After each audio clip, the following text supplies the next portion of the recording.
Please rise for the pledge.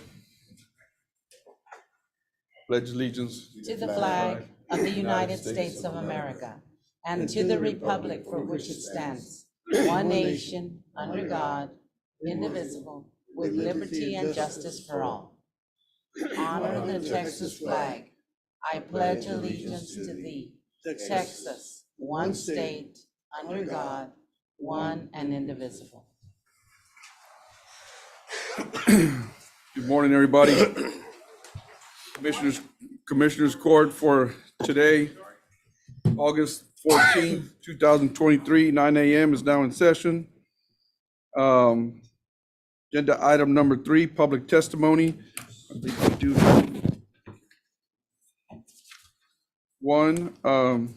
Susan Sherry? To speak on the item 16 and 15 item 15.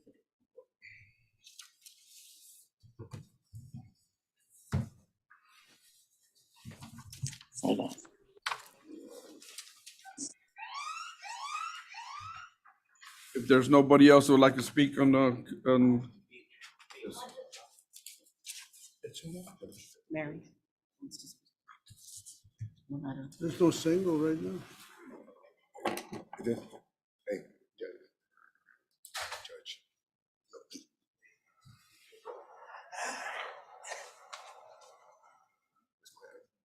okay, we got everybody back in the web world over there? And Ms. Mary, would you like to speak? I just wanted to. Please state your name for the court, please, ma'am. I am Mary Lozano, the tax assessor and collector. I am here just to tell you that we might later on in the week, or maybe today, close the office because Friday we had 76 degrees in our office. Air conditions were not working, and I understand it's been so hot that a lot of people are having problems. But they fixed part of ours, but it seemed that it's not working. So I just wanted to let everyone know in case we have to, because it does get pretty hot. Okay? All right, thank you, Ms. Mary. Thank you. Thank you, ma'am. And we'll try to. Good morning, Judge. Go ahead, Sheriff. Good morning, Judge, Commissioners. Just want to let you know we have 62 inmates and 8 females. We've ordered a building thanks to Ms. Moran and the auditor's office. We've already made the purchase with our money. Also, we're getting estimates for our building here with inside our offices to be painted. Trying to get 3 proposals before we submit. We've got training ongoing at the substation this week with officers from Duval County, Jim Wells County, Alice Police Department, DPS, and constables. That's what we're working on. Also, maintenance is being conducted or taking its course at the firing range in Palito Blanco.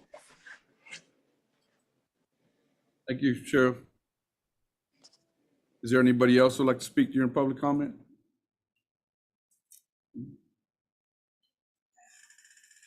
That being said, I'm going to move forward from 4.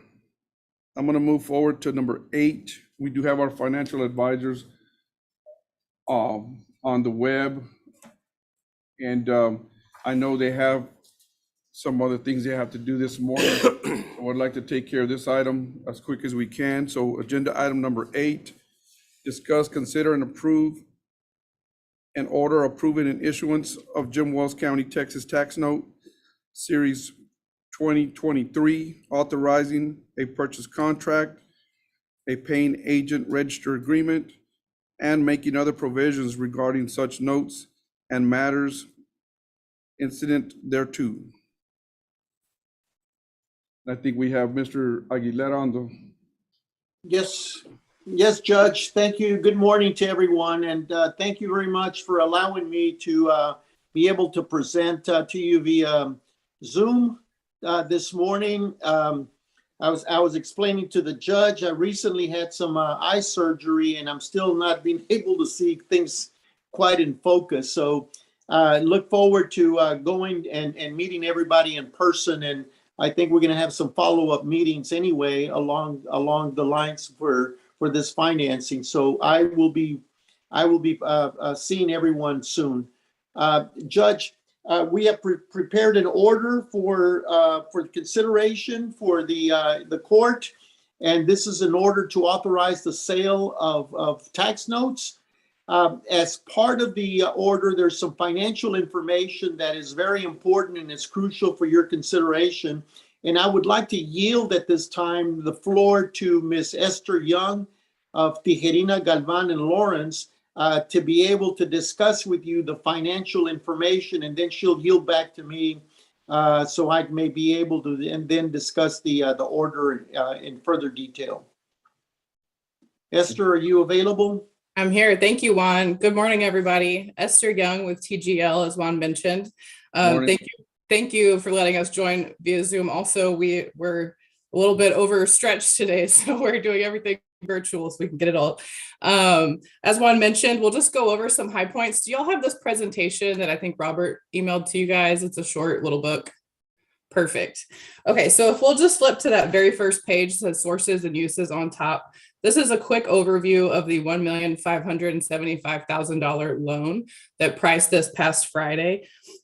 This just shows you how the proceeds will be spent for projects and professional fees related to the financing.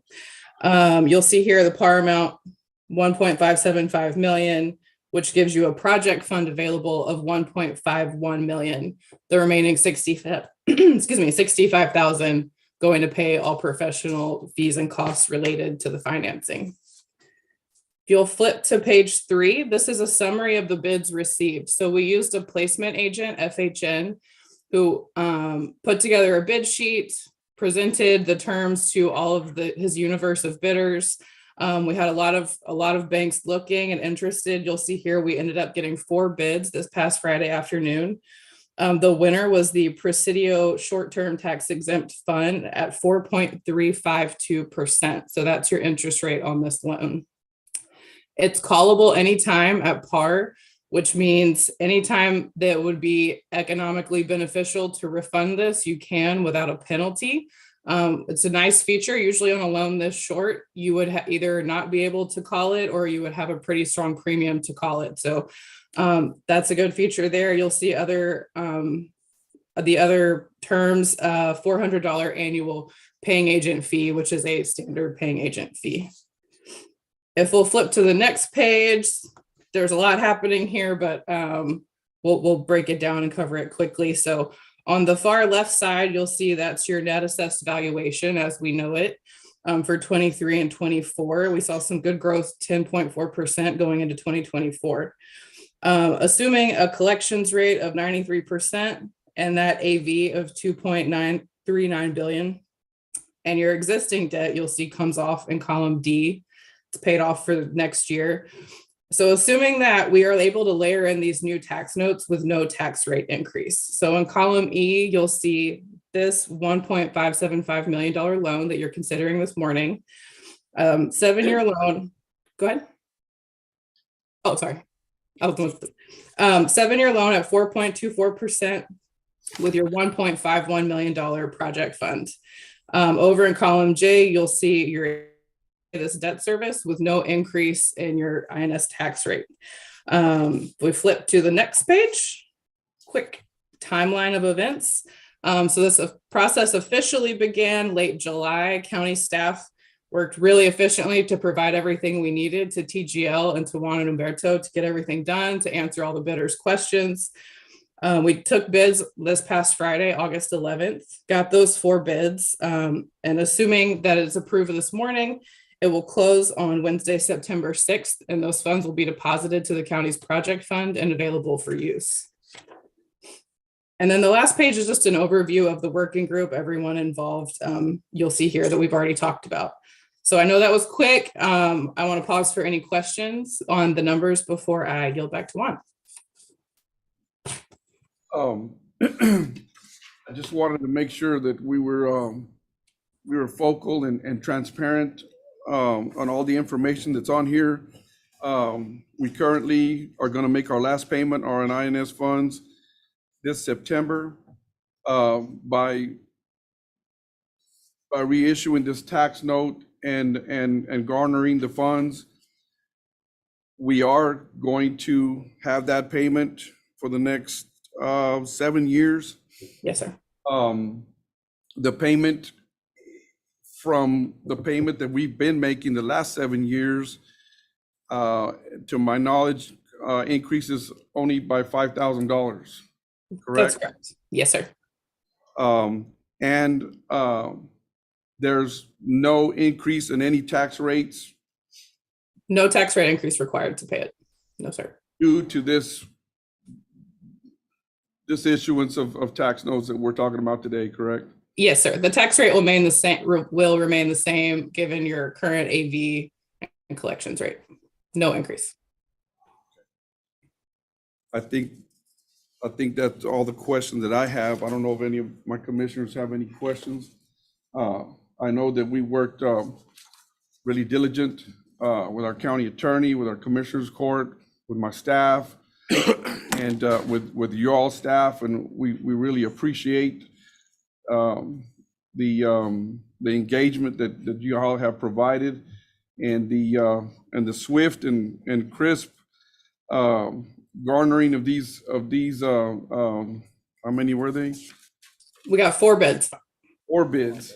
So we appreciate that, and we plan to do some good things with this funds. It's going to really help our community and our constituents. So that being said, I appreciate it. If you all have any other information for our commissioners court. Yes, sir. I think Juan will talk about the documents a little bit more. Thank you very much. Thank you. You might need to be unmuted. Make a motion to approve, yes. Second. Oh, I have a motion, I have a second, but we do have some more information by Mr. Juan. You may need to unmute. Robert, can you unmute him, please, sir? Robert, he needs to be unmuted.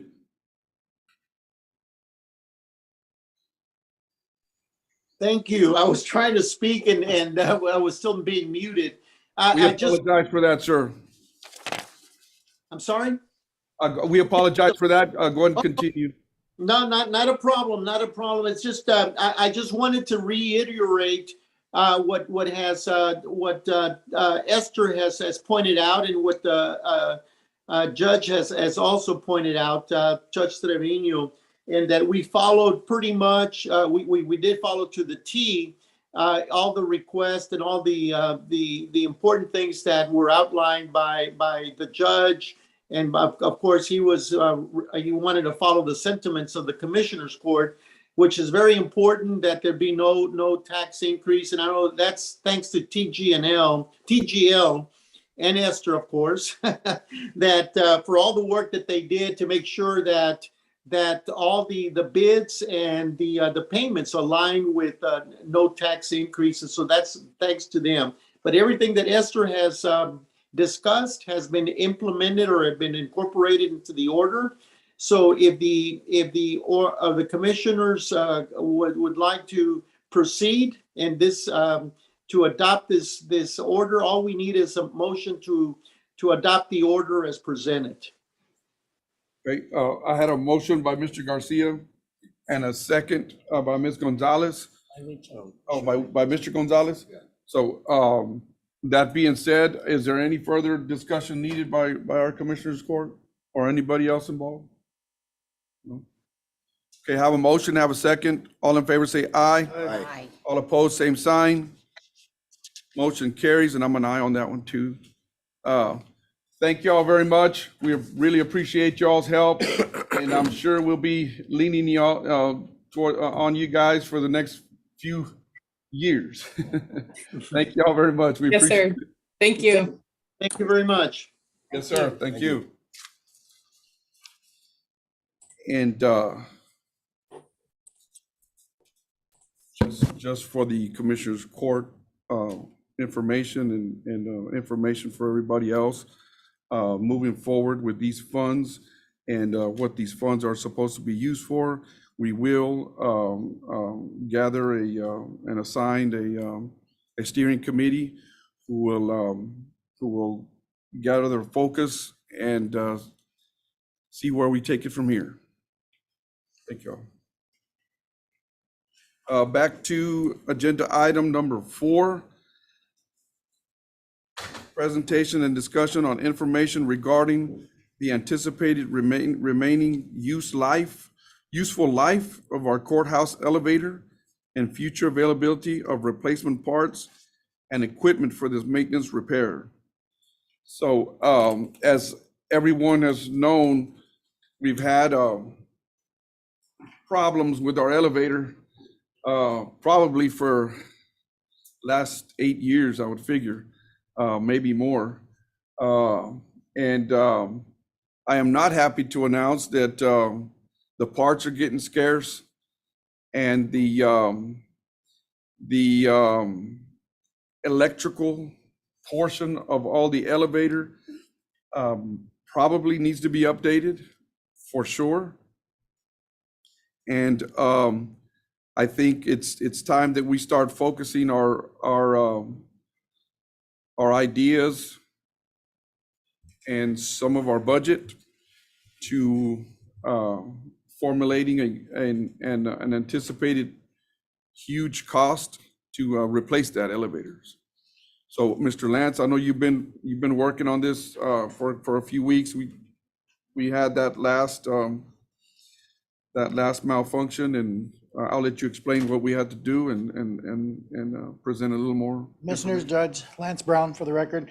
Yes, just like Judge was saying, we spent a lot of time. We came up here last week. The elevator's been down for a couple of weeks, and it's real hard, trying to run a courthouse without the elevator being present. Some ladies that have to go upstairs for jury duty, they can't even make the first flight. And so they kind of turned the project over to me, and I was explained what was needed to be ran. What happened was whenever the 18-wheeler ran into the transformer, it sent a surge to the courthouse. And that was 100% the reason why the elevator got fried, because they ran all of the electric wire on top of the bellows inside of the elevator for the lights. That's all connected to one circuit that if you shut off the breaker, it shuts off the elevator and like 3 other rooms downstairs in the basement. So the wiring was probably from the 60s is what they said. They couldn't even hardly find it. So they spent a lot of time trying to troubleshoot where this bug had came in, right? So Art came, and we came up here on a Sunday, and we put it all on that same circuit. And then on Monday, so we got it running by itself. So in the event something like that does happen, it's going to trip our breaker instead of having 3 other breakers. So the elevator is 100% on its own right now. But one thing that really did kind of concern me was the technician that came out there to explain all of this stuff. He said that if this one specific part, which is kind of the brains of the elevator, if it goes down, the people that manufactured the elevator are no longer in service. They're no longer in business. They said you would have to take that out, send it off, and he said it's 6 to 8 months to get it repaired, and it's a big expense. So, like Judge says, this is an unfortunate expense that we're gonna foreseen in the near future. But what can we say? The elevator was installed in 1947, so. What can you say? It's made its journey, if you will. So, thank you. Lance, do we have any idea as to the cost? 1.2 is what they were saying. That's just kind of a rough, because I asked him what it was, and he said, right now in this day and age, it's like, I think he said about 1.2 is what he said. Hey, Lance, so you're saying that the computer part, is it obsolete, or is it? So the people that manufactured the elevator, they're no longer in business. And he said that there's only 3 elevators like ours, probably within his he goes from San Antonio down to Edinburgh. And he said right now it's only Jim Wells County, Alice, and Kingsville College, Texas A&I back in the day, remember? Now it's Texas A&I Kingsville, A&M Kingsville. We're the only two in this area, and maybe one more in Edinburgh that has this specific elevator. That's 3, you know, and a lot of miles, you know. So not saying that we can not fix it, but if the elevator does go down or the courthouse gets struck by lightning and, you know, it's some kind of act of God type of stuff, we're going to be down for, you know, 6-8 months at a minimum to get it fixed. And then not only that, the guys that are working on the elevator, it's $550 an hour. So that's. So if we, I know you're talking about that particular part. So if we contact the people who can fix that part, is there any chance they will have a new or used portion of that? No chance at all? No, they said that they don't have any new for sure. It would be refurbished, and they don't have them sitting on the shelf. So we would pull ours off, ship it to them, and then we're on their mercy. And he said right now, Kingsville's elevator has been down for about 7 months now, and they're expecting to have it by the end of September. You know, isn't it? I mean, it's not that we can not fix it, but that's a long time down. You know, that's going to really obstruct our flow of business in the courthouse in the near future if that happens. You know, basically what we did right now was we put a Band-Aid on it.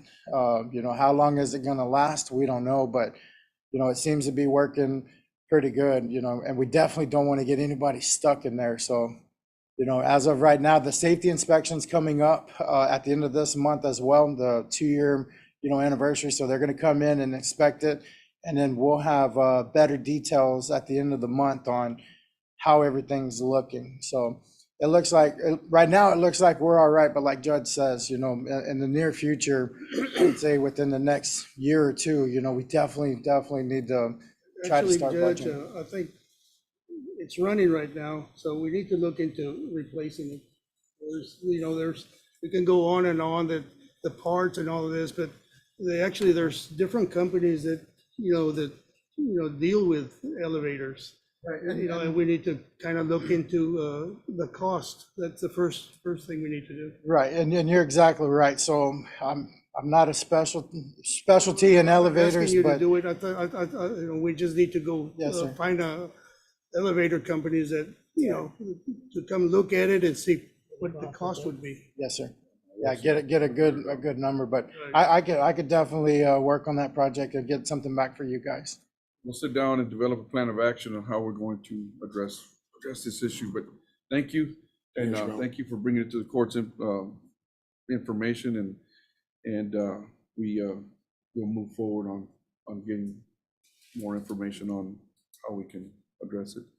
And that 1.2 million was just for the motor or for Yes, yeah, so I think we can still use the shell. It's it's really the brains, and he was saying that there's a motor that's in there that's kind of obsolete because I'm not sure how this right here is kind of like chain driven, and I don't think that they do that anymore. But like I say, I'm not an expert in elevators. I just took a crash course over it, for If it's 4 days. 70 years old, it needs to be replaced, I think. Yeah. Right. Yes, sir. Yeah, definitely. All righty. Thank you very much. Appreciate it.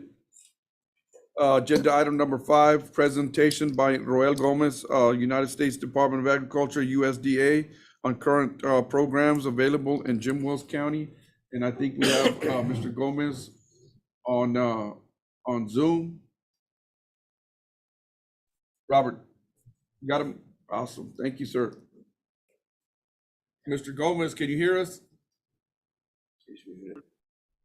Good morning, Judge. Yes, sir. Can you hear me? Yes, sir, we sure can.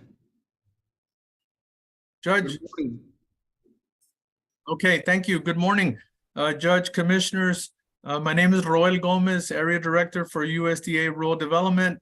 As you all know, Rural Development has many different programs from water, business, housing, different types of programs. What I wanted to talk to you this morning was in particular about our single-family housing repair loans and grants. Also known as the 504 Home Improvement Repair Program. It provides loans and to very low-income homeowners to repair, improve, or modernize their homes, or provides grants to elderly, very low-income homeowners to remove health and safety hazards. Now, who can apply for this program? Well, number one, you got to be the owner, occupant of the house. Number two, you got to meet the very low income limit for a family of your household. So a family of 1 through 4 in Jim Wells County cannot exceed $36,050. So this is mainly for your fixed income homeowners, or as far as the grant is concerned, you have to be 62 years or older. So again, if you own the home, you meet the income limits, and you're 62 years or older, you can qualify for up to $10,000 in grant to remove any safety or health hazards that you might have in your home. We've been very successful with Commissioner Gonzalez in getting these grant funds in her part of the precinct, but we'd like to get it to all of Jim Wells County, as all of Jim Wells County is eligible for these grant programs. Now, there's also a loan component. If the house needs more repairs, you can also tap into a loan. And for example, if we stay under 1%, if we stay under $7,500 at 1%, it's just a note-only loan. So we can do $10,000 grant for elderly, plus we stay under $7,500 loan. That's a signature loan, no security, up to $17,500. And we can do these all day, every day, because we know there's a lot of people that need the help. So USDA.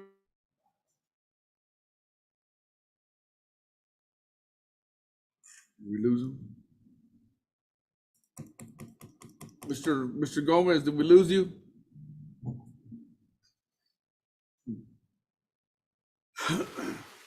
Lost him. The cell phone. That's what Robert's saying. Yeah, he might be.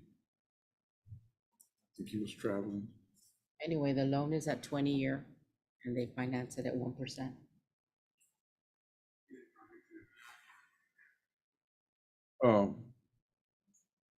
Margie, you want to just briefly let us know how you're So assisting they these- don't ever ask for a deed to your home unless the loan portion of it is over 14,999.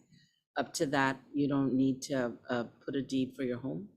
But even though we usually do like the ladybird deed or whatever, so that to protect the home also.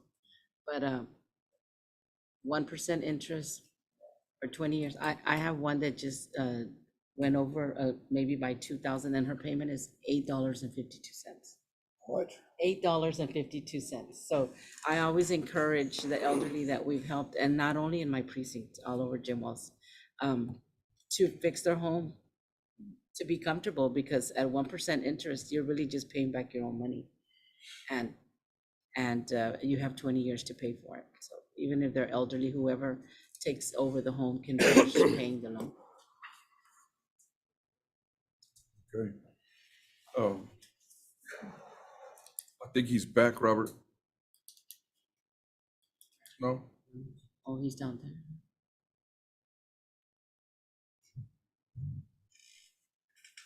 Mr. Sorry, Gomez, Judge, can you I hear us, lost the please? connection there. Yes, sir. We can hear you now. Yes, I'm not sure how much you guys were able to get. Okay. I think the last things you said were about the 1% 20-year loan, if needed. Oh, yes. So, yes, so If needed, we can go 1%. If we stay under $7,500, it's a note-only signature loan. So the point, Judge, that I was trying to get across this morning, and I apologize for the connection, was Rural Development, USDA, we've got the monies for these grants to help the elderly community in Jim Wells County fix their homes if they meet the requirements. What we need is a little help with identifying the people and possibly helping them make copies and fill out some of the application. And that's where I know we've been the most successful.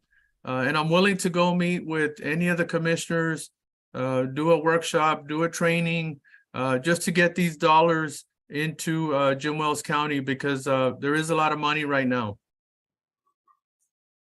Thank you so much. Appreciate you, Mr. Gomez, and for the court's information and for everybody information out there. I meet regularly with Mr. Gomez. We talked about ways that he can help the county and other loans and other grants. We may tap into a couple of grants here pretty quick, but I did want him to come to have this presentation for our elderly constituents who need help. I know that when I'm out there in the community, a lot of people ask for help and they need such and such for their house, and they need to repair a restroom or whatever they need, a roof. Now we're able to connect them with USDA and connect them with Mr. Gomez and make that fix, that repair happen, or that dream happen, because God knows we know how hot it is out there. But again, Mr. Gomez, we appreciate you, and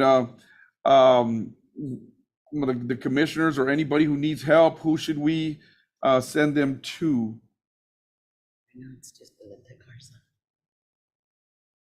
You can reach out to me, Judge, and we do have an office in Alice. Right now, I only have one employee, but I'm about to bring another one on board. And just to add to what you were saying, is it is a quality of life issue, but it's also a mental health issue with this heat, and some of the bathrooms we're able to convert, regular tubs into handicap showers, and that's a big peace of mind for our elderly community. Whatever we can do to get these monies into your constituents, we want to do that. We're just going to need some help, kind of something similar that we do with Commissioner Gonzalez, so that we can help more people. But for now, you can reach out to our Alice office or to me directly, and I'll make sure that I go present in person to meet with everybody next time and talk about our other programs as well, Judge. Okay.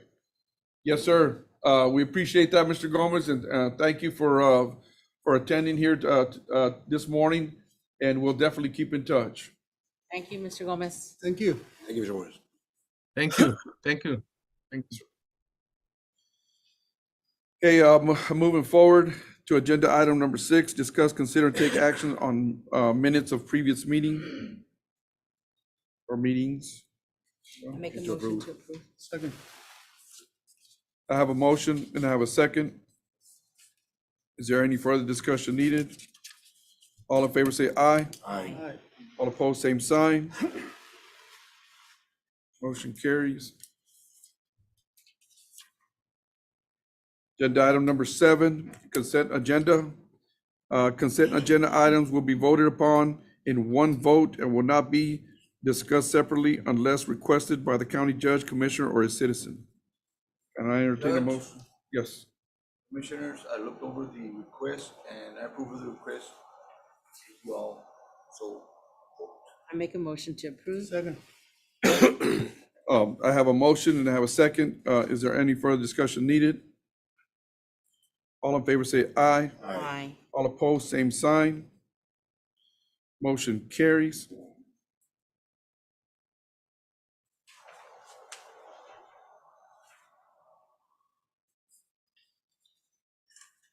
Agenda item number 9, discuss, consider, and approve an offer to purchase, sell property, suit number 204-12523B, Fremont Independent School District versus Leonel Signs.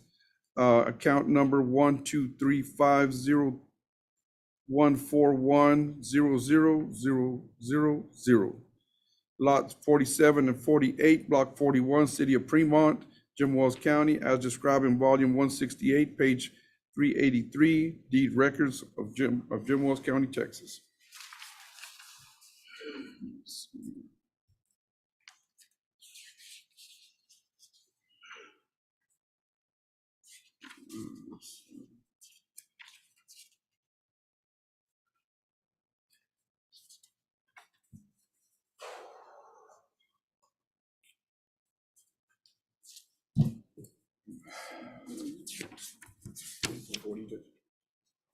Yeah, the amount is $3,440. The county's gonna receive 645.28. Yeah, let's see, where's that at?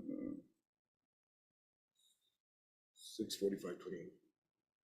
The county shall receive 645.28. Is there any further discussion needed?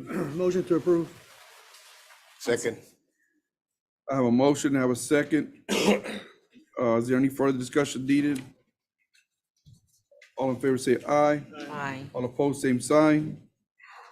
Motion carries.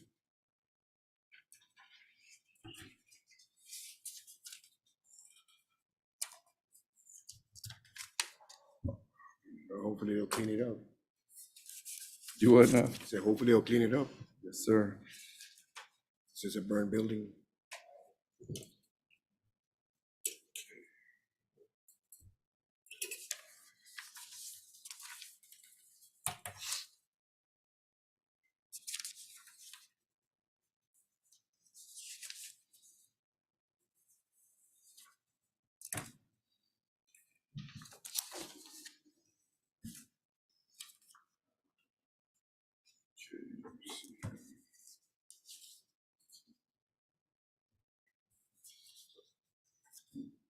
Agenda item number 10.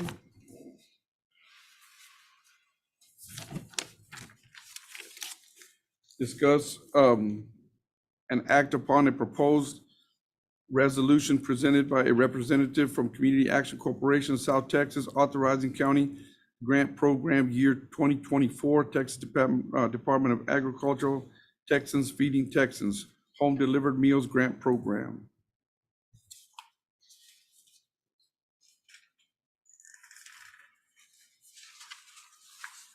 Good morning. I have a couple of copies. I'm not sure if these were emailed to you or not, but that's a little bit of what I'll be going over today. So good morning, my name is Robert Salazar. I'm with Community Action Corporation of South Texas, and just wanted to thank you for giving us the opportunity here to present the resolution. A little bit about Community Action. Our mission is to continuously improve the lives of South Texans by providing high-quality health care, education, housing, and economic opportunities to reduce poverty through services and partnerships. Now, we do that through 5 different services. As you can see there, we have the Head Start, which is the birth to 5, early childhood intervention, federally qualified health centers, energy programs, and community services, with senior nutrition being part of the community services.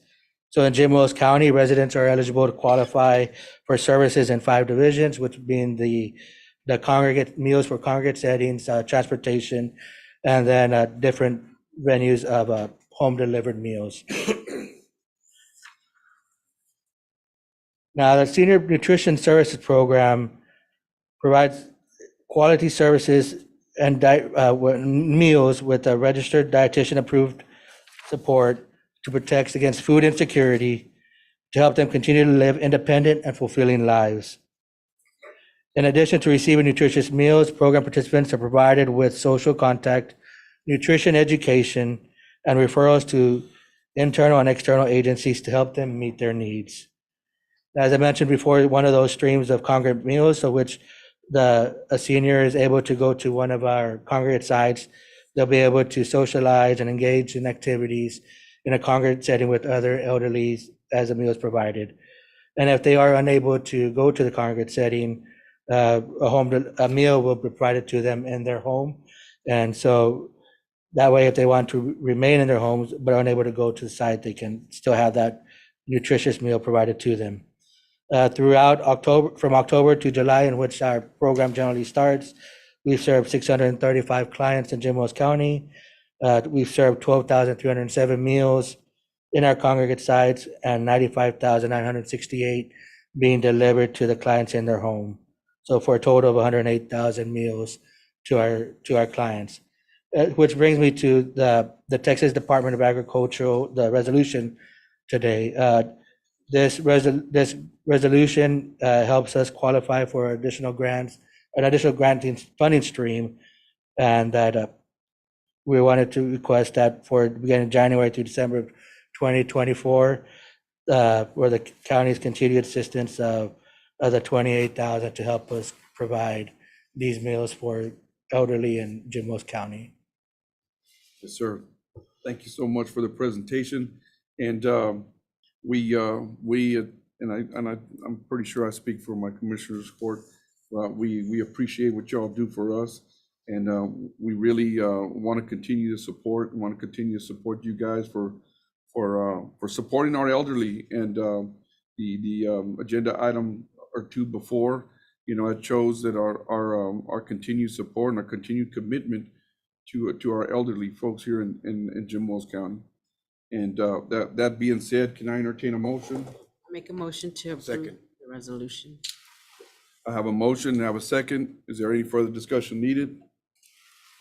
All in favor say aye. Aye. All opposed, same sign. Motion carries, and I'm a yes on this one too. Thank you very much. We appreciate you guys, and we value our partnership, and we would love it for it to continue and prosper. All right, thank you very much. Greatly appreciate.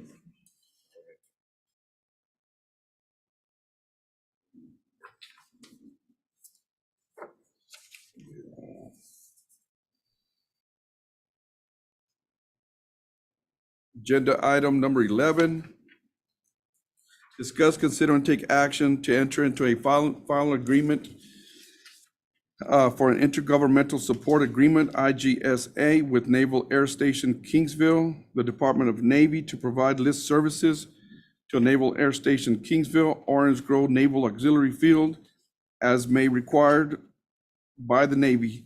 So I want to say back in May, we brought it to Commissioners Court to allow the county judge or authorize the county judge to enter into agreements with the Naval Air Station Kingsville to provide services such as the mowing, the trash pickup, and also pest control. So what this does for the Naval Air Station, it allows them to utilize services that the county has already procured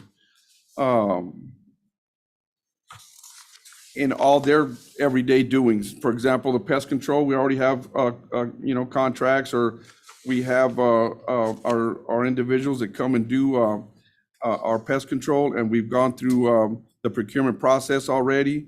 So they want to utilize our people and utilize our services to be kind of like the middleman. In this contract, we have the three services that I mentioned before. Miss Margie's going to do the trash pickup for them. I imagine we're saving them a lot of money. And on top of that, the county will receive 10% of the final costs at the end of the year for our services. So right now, as it stands, the contract for the services I spoke about is, where page was it on? Let me see here.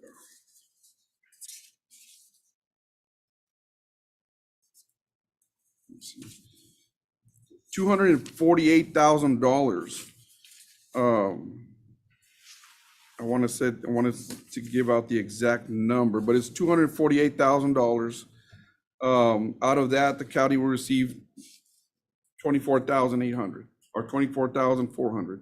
So, we are, I'm obliged to be able to help the Naval Air Station and of course to help our own Orange Grove Auxiliary. That being said, you know, this little money, it might not sound like a lot, 24,000 may not sound like a lot, but it gives us an opportunity to maybe hire an individual or add duties to another individual and put a little bit more on their salary to make sure that this is getting done and that other things around the counties are getting done. In the future, I'm hoping during the budget process that I can explain to the Commissioners Court exactly what my plan was to do with that money. And with their blessing, hopefully we get to do this. So that being said, is there any questions by our commissioners or anybody that about this contract? So we're gonna receive $24,400. Yes. And that's to cover, Well, they're gonna pay the trash separate. that's not the trash. That's just for So this is just 24,400 just for taking care extra of the things that we get contract. together. Yeah. They're paying for the trash pickup. They'll pay for all the mowing and maintenance that they're doing in there, and for the pest control. That's their contract with us and the provider and the service provider. Now, for what we do for them, they're giving us 10% of the whole contract. Okay. So, Plus it brings local, because right now, right now, it's not local. And I was able to garner these three service providers, including Jim Wells County, who would be servicing them at our rate. I imagine the contracts given by the Navy and by our Naval Air Station.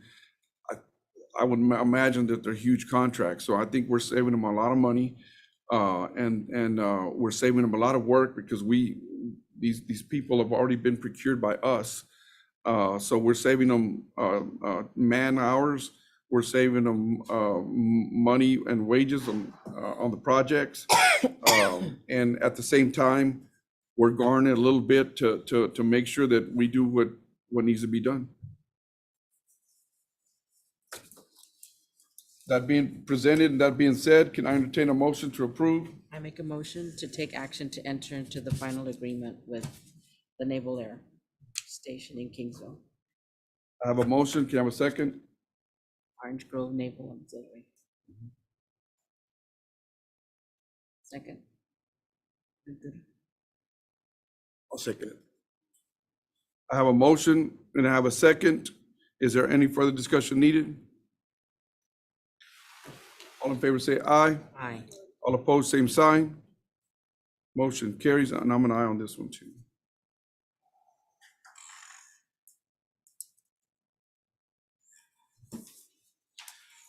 So you're gonna That's the bring it one-year to, agreement. you're gonna bring, Was that go ahead, what? Mr. Jose. No, the agreement is a 20-year agreement. 20-year agreement. Yeah. Is there a way out or no? Yes, there's a way out. Go ahead, Judge. So you're gonna bring it to Commissioner's Court when we decide to put somebody in there for any other services? Yeah. If ever during this term, one of them, the services has to be, that's being rendered, either has to be replaced or we have to add more, it'll come to Commissioner's Court. And I as county judge, usually bring everything to Commissioner's Court as possible, to be as transparent as possible also. Thank you.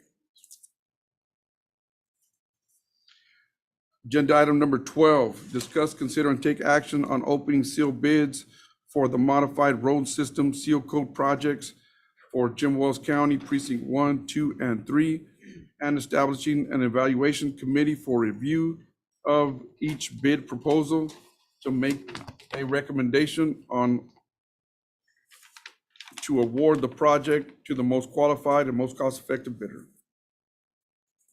Good morning, Judge. Good morning, Commissioners. My name is Yolanda Sosa Moran. I am the American Rescue Plan Act Administrator for Jim Wells County. And you recall at the last Commissioners Court meeting, or previous Commissioners Court meeting, there were some sealed bids for Precinct 3.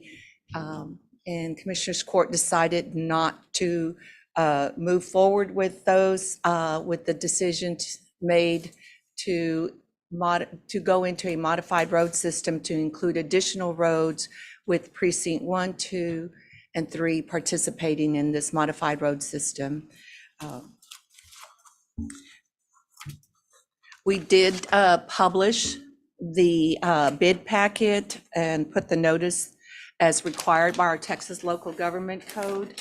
We also sent out additional bid packets to the companies listed here.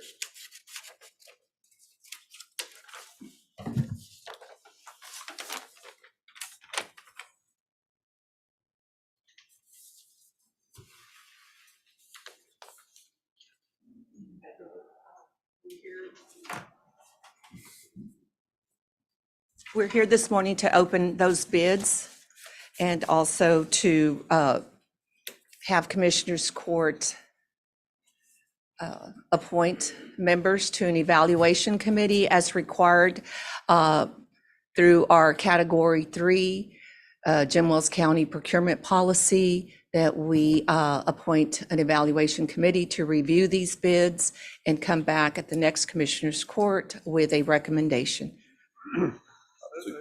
I would like to make a special meeting to adopt it. Sure. It's too long of a. Yeah, in the next meeting. In the next 3 or 4 days would be a better fit, because if the bids come in good, we need to take action. We can't wait 2 weeks. So that would be my recommendation, to have a special meeting. Okay. So you sent the bid packets to 15? Yes, sir. And we have 3 responses? I'm not sure how many you received. Do you have 3 or 4? That's 3 packets. 3? And that, in this list, it included those that submitted bids in the previous Precinct 3 bid packets as well. This is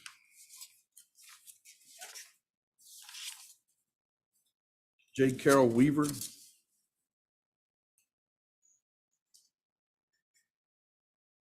And let's see. The total bid. It looks like there was 2 different projects. 3. There's 1, 2. But it's one There's altogether, only right? 2 listed. Yeah, it should be one bid packet for a total of approximately 20 miles. So I'm not sure if maybe Weaver has broken it down, or I'm not sure what they have submitted. But it's one bid proposal. And Okay. it identifies the roads, the county roads. Look at it good. They broke it down into 2 different ones. Can I look at it good? Yes, sir. I think it's a single coat and a double coat. Yeah, Oh, so okay, yeah. That's probably what it is. Yeah, it's I want to make sure that I read out the right number. $2.60 per square yard on the single coat, and $4.50 for the double course, Yeah, which is a pretty good price, actually. yeah, on the single course, Real good the price. total amount was $469,211.60. And then on the double course, of course, $4.50 a square. And then it's $274,014, and then $14. Altogether, the total bid is $743,255, 25 and 60 cents. You didn't put one. You didn't put one. And that's 20 miles.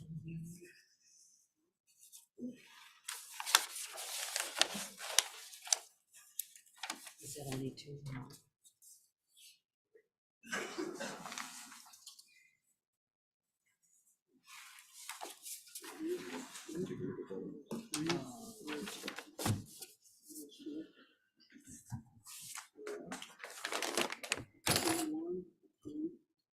And then she only had double course like that.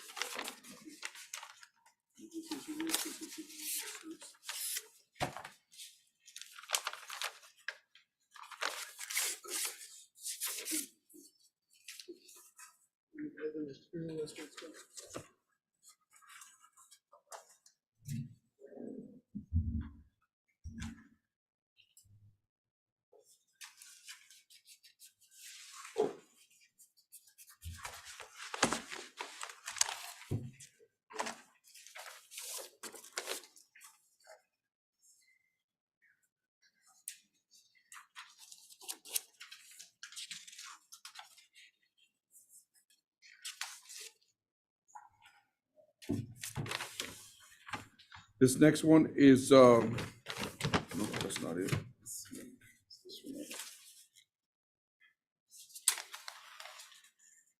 Tex Mix Paving LLC, Corpus Christi, Texas. And this is $4.12 per single course, and the double course is $7.73. The single course total is $743,519.92. The double course is $470,695.16. A total of $1,214,215.08. I want to mix these up. Let's check some mix. Put that in there.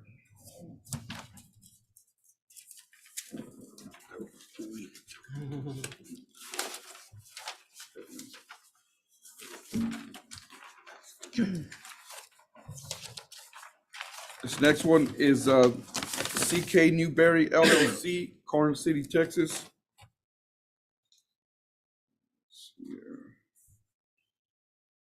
This one is a little different.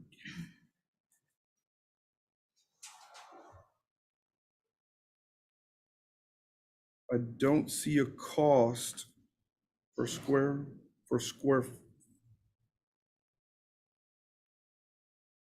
They just have a total cost. The single course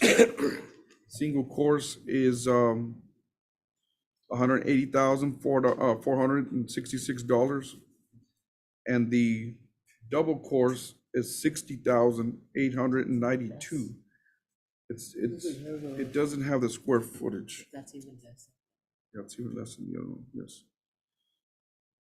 I just don't see the square. What's the cost of the other one, Judge, compared to this one? J. Carroll Weaver for the single is $469,211.60. And for the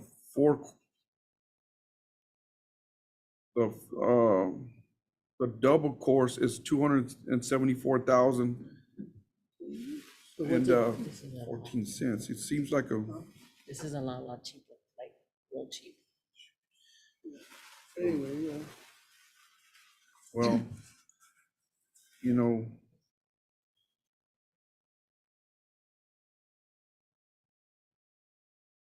see, this is,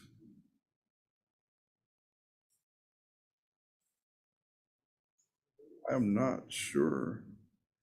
Seems very different from the other two.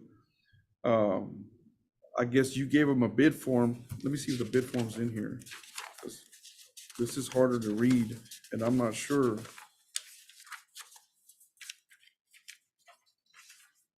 Hold on. That's page 7 of the bid packet. Okay, here you go. So, on the square yards, it's $3 on the single course, and double course is $5.75. Yeah, that's a little different higher. information. Yeah, it's a little higher. How did they come out with such a? I'm not sure where how think, this information came from, but this is the bid form. Yeah, let's create the evaluating committee, Judge, and they can look at it. I recommend the foremans would be the part of the committee. Is that okay with you, Margie? 3 foremans? Yes. Okay with you, Commissioner? Scapa? Sir, I do want to point out for the record that And we did, I would like to, schedule a meeting, emergency meeting within the next 72 hours. That way we can, it won't be it's a no-brainer to see who's the best one. just for the record, I'd like to point out that when we send out these bid proposals, just to make it more competitive, we did include the bid tabulations from the previous bid packets that were sent out. And that's usually kind of customary. We do get calls from some of those that did bid requesting a bid tabulation from any previous bidding. So that helps in the competitive bidding as well. So we did see some really good competitive bidding here. So we have a recommendation by Commissioner Garcia that the foreman, so that's 3 foremans.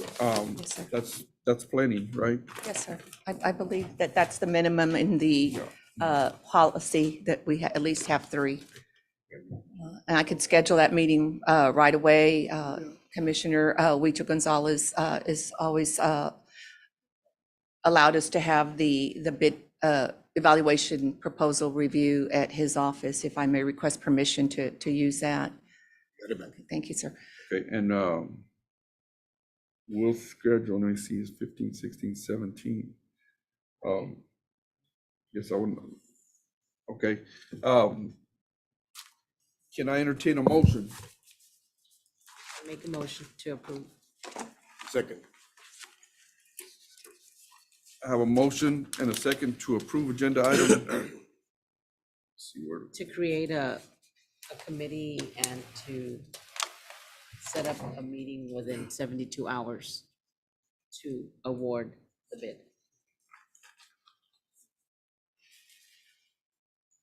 okay, so that's for agenda item number 12. I have a motion, I have a second to approve the opening of the bids. Number 2, evaluation committee of the 3 foremans, and having a meeting after 72 hours. Okay, so I have a motion and I have a second. Is there any further discussion needed? All in favor say aye. Aye. All opposed, same sign. I'm not sure what I have on Friday. We'll see what I have on Friday. Or, huh? All right, we'll figure it out. I mean, I can get on Zoom. Commissioner Garcia and I will figure it out. We'll see what happens. Agenda item number Thank you. 13, discuss, consider, and take action to enter into a memorandum of understanding with the city of Orange Grove, Texas, for the purpose of assisting with cost of wastewater and water treatment plant improvements project in the city of Orange Grove, Texas. I think Mr. Michael Guerra.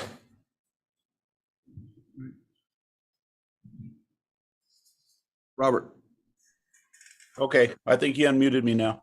Can you hear me? Yes, sir. Yes, I was approached by Commissioner Chapa and representative from Grant Works, along with Todd Wright for the city of Orange Grove. Commissioner Chapa wants to assist the city with $300,000 of her ARPA money. Actually, the agenda item should have specified, and that was my mistake, should have specified that this was going to be funded with ARPA funds. So it's the same MOU that we used with the city of Alice for the downtown revitalization project out of Precinct 2's money. This is the same thing, except it's money coming from Commissioner Renee Chapa, Precinct 3. Okay. I don't, of course, you can see Ms. Chapa's not here, Gotta do that. but You buy the material. that being said, can I entertain a I motion? make a motion to accept item number 13 I'll as second the presented. motion. I have a motion, I have a second to approve agenda item number 13 as stated. Is there any further discussion needed? All in favor say aye. Aye. Aye. All opposed, same sign.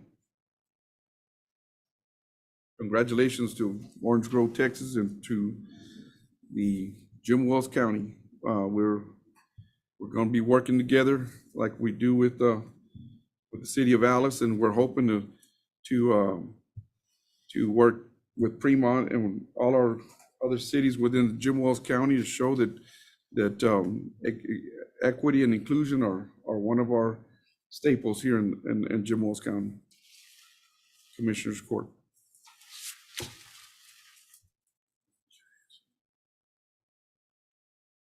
Agenda item number 14, discuss, consider, take action to approve an interlocal agreement between Jim Wells County and the Council, Coastal Bend Council of Governments related to planning, development, operation, and provisions of 911 service, the use of wireline and wireless 911 fees for equalizations, surcharges. I'm not sure. Mr. Guerra, are you aware of this interlocal agreement?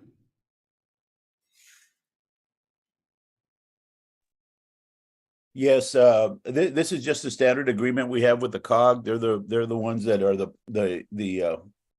are our regional point of contact for 911, and this is just a standard interlocal agreement to provide services and equipment. Pretty much an update. Yes. Okay. I'm not sure if we do this annually or I didn't see a time period on it, but this is something we do periodically just to update the agreement we have with the COG. I'll second. Good. I have a motion, have a second. Is there any further discussion needed? All in favor say aye. Aye. All opposed, same sign. Motion carries.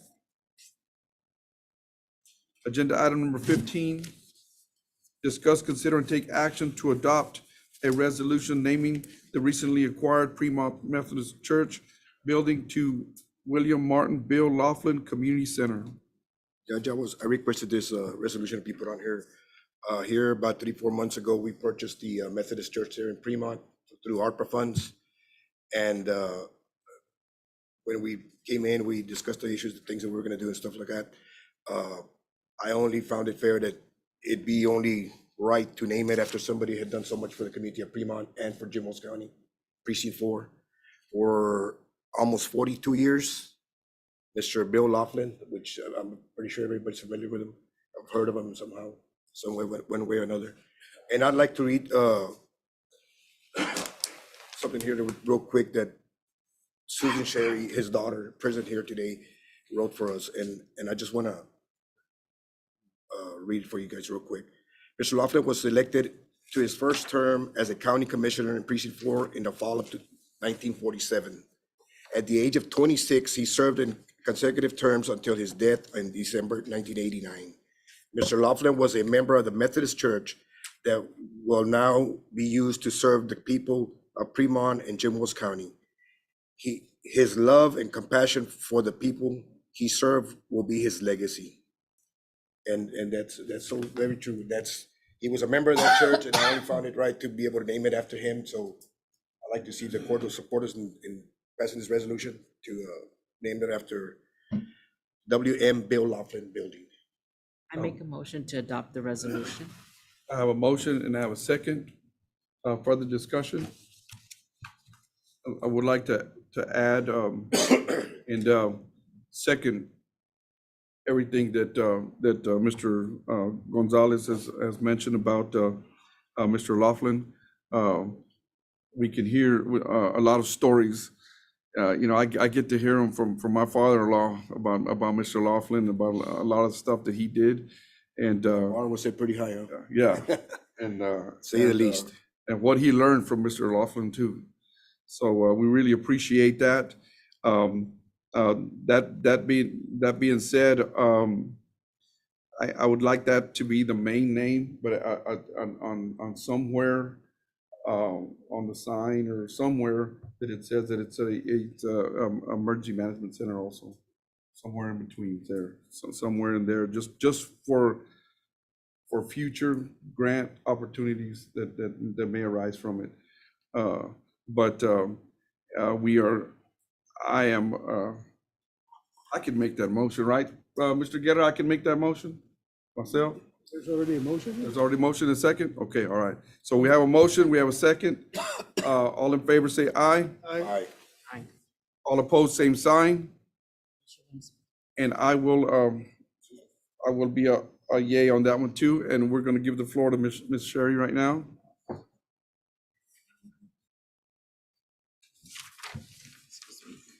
I want to thank all of you, Judge, the commissioners, for remembering my dad. This is, after 30-something years of him being gone, it's hard for me.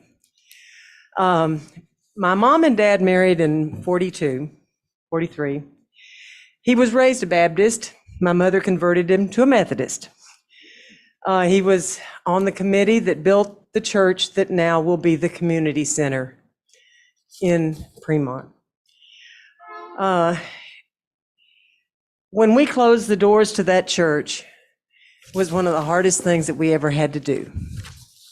And I am so glad, and I thank you all for repurposing this building and giving it new life so it can continue to serve the people in Fremont and the people in Jim Wells County. Thank you very much. Thank you. Thank you so much. We're well deserving and we're pleased. Thank you, Mr. Gonzalez. Agenda item number 16, discuss, consider, and take action to authorize Precinct 3 Commissioner Renee Chapa to purchase a dump truck to be bid through ARPA funds. It's okay.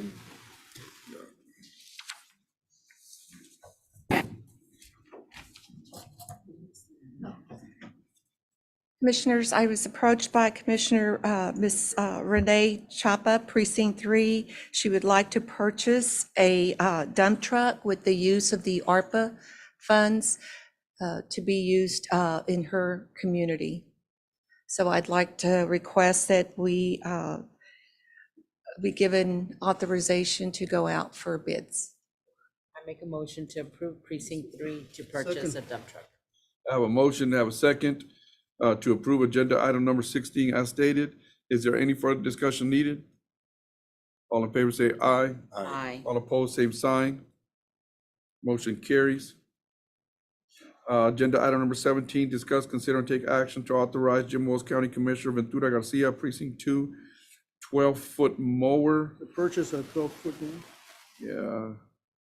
12-foot mower to be paid for by American Rescue Act, ARPA funds. There is a typo when we make the motion. We'll make it clear what the motion is. I make a motion to authorize Precinct 2 to purchase a mower to be paid from the American Rescue Act funds.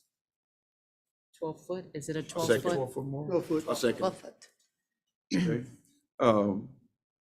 Just to reiterate, the motion is to authorize Commissioner Garcia to purchase a 12-foot mower to be paid for by American Rescue Act plan. Is there any further discussion needed? All in favor say aye. Aye. All opposed, same sign. Motion carries. Discuss, consider, and take action to authorize County Commissioner Precinct 1 to solicit bids for the purchase of a 2006 E-Tire Ednire chip spreader, 2-wheel drive, 15-foot, and a 2004 Ednire Centennial distributor, 200-gallon 2,000 gallon to be paid for by American Rescue Act plan funds. So I just have a question, so where we don't get in trouble here. Hadn't we gone up for approved one before for a new one? Did We you? pulled it because we were gonna. So did we pull that one out already? Commissioner has been in discussions with them. She initially approached the county commissioners for a 2023 Centennial distributor. 240,000. Yeah, so do we have to go back and amend that? Or do we? How do we do that one, Judge? Michael? It's just so it won't stay there, because I know we went for it at the beginning for a new one, now we're going for another one, so. How do we do that one, Michael? We can, Well, this is a different agenda item. This is specifies it's for a 2006 and a 2004. Yeah, but she had already requested a new one a while back, so do we need to amend that, or does she need to amend that, or do we just leave it? Was that approved or tabled? Yeah, no, it was approved. It was approved, but we're not getting it because up to now, they can't give us a date that it could be delivered. They Okay, have some then, backlog on them. okay, so you're basically scrapping that idea and now we're going with this one?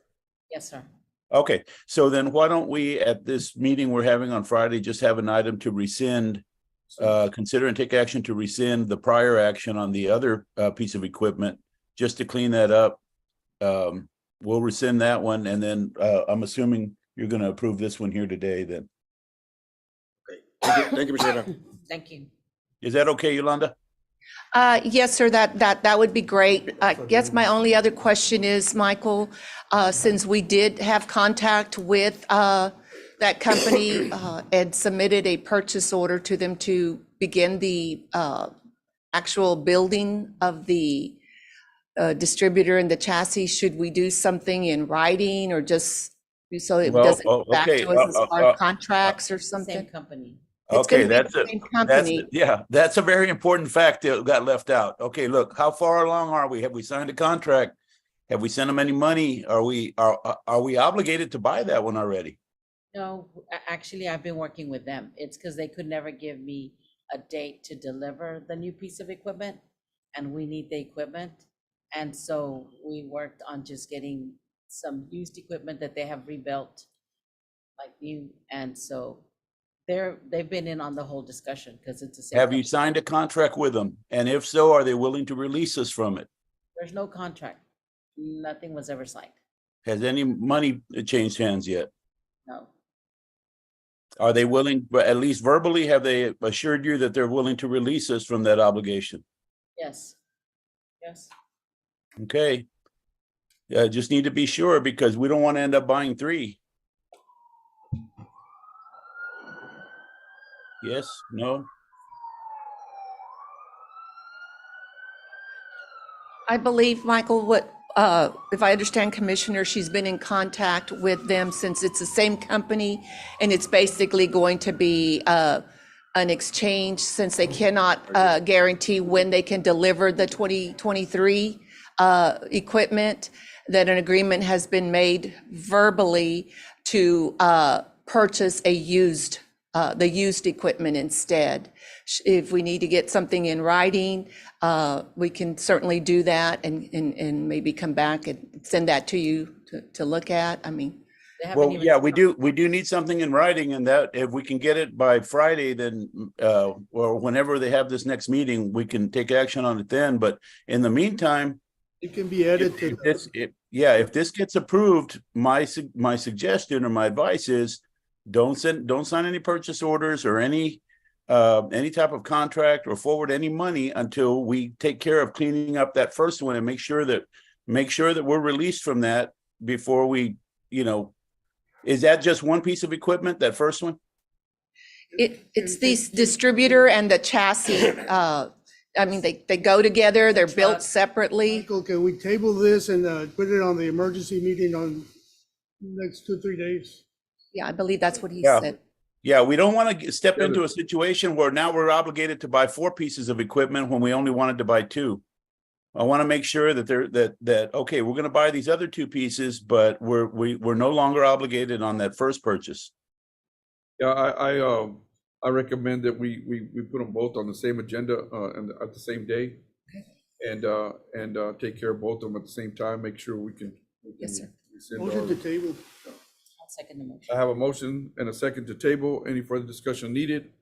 All in favor say aye. Aye. All opposed, same sign. Motion carries. Judge, if I may, just real quick, something that's come up regarding the American Rescue Plan Act funds. I'm not sure if you've been made aware, there's a new interim final rule that has come out. There's going to be some webinars, and the interim final rule also is allowing communities to be able to use their ARPA funds for disaster relief, community development, and some housing. They're still kind of going over what those interim final rules, and they're taking comments right now, so they'll be holding some hearings. If you haven't received anything, I'll forward some of those for you. Yeah, please. I forwarded. I'm sorry? It was through the National Association of Counties, right? that they put Yes, out? NACO put something out regarding those webinars, but I just want to point out that we, especially now with some of these disaster relief issues that we're having, we certainly will be able to use some of those ARPA funds for that as well. Awesome. Thank you. Thank you. Thank you. Thank you, Yolanda. Agenda item number 19, discuss, consider, and take action to authorize County Commissioner Precinct 1 to solicit bids for an 84-inch roller with drum scraper to be paid for by the American Rescue Plan Act funds.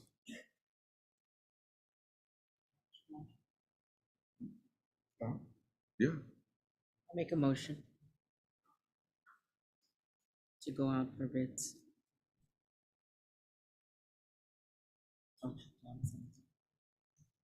can I entertain a second? Second.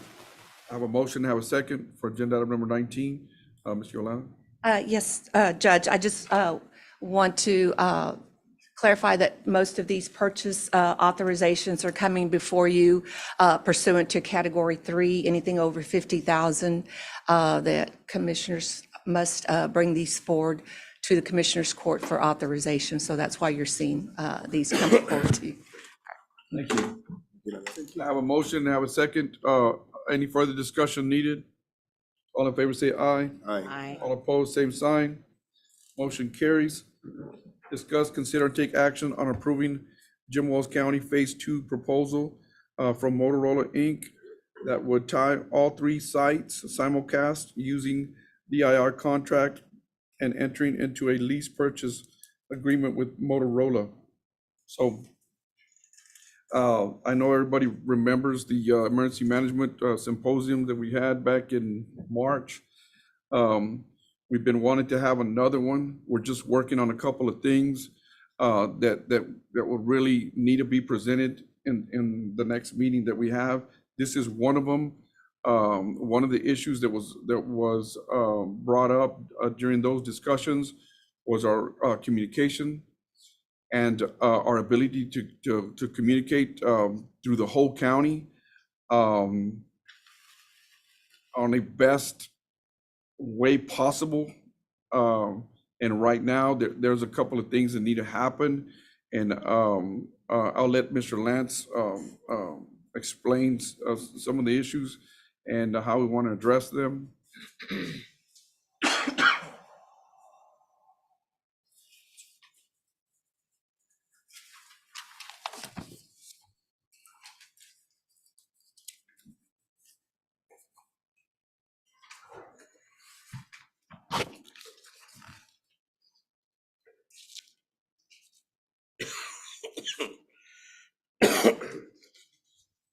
Commissioners, Judge Lance Brown, for the record. So as you all know, we had, like what Judge was saying, we've been working real hard on this. I think we might have Johnny from Golden Crescent and Mark from Golden Crescent. They're trying to zoom in. They had meetings in the morning, so they're going to try to zoom in. We have Chief Louie and the sheriff on here as well. What this is right here is taking our Phase 2. Whenever we first did our Motorola, they're the best of the best, you know, as far as communications wise. We did the first project knowing that we were going to go to phase two. It started in 2019, and so right now we're ready to go into phase two because everything is favorable for Jim Wells County. And when I say favorable, what we're going to do is we're going to go simulcast. So if you look right here on that page 1 of 1 and you go to 1.2, these are the three, these are all the components that we're going to need to go simulcast. But instead of us using microwaves, we're going to be running with fiber optics, which is, I mean, nobody in the state of Texas is going to have that technology but us because it's too far. Most everybody uses microwaves. And so we've had meetings with VTX, and we're able to do this, and it's gonna be a huge thing for us.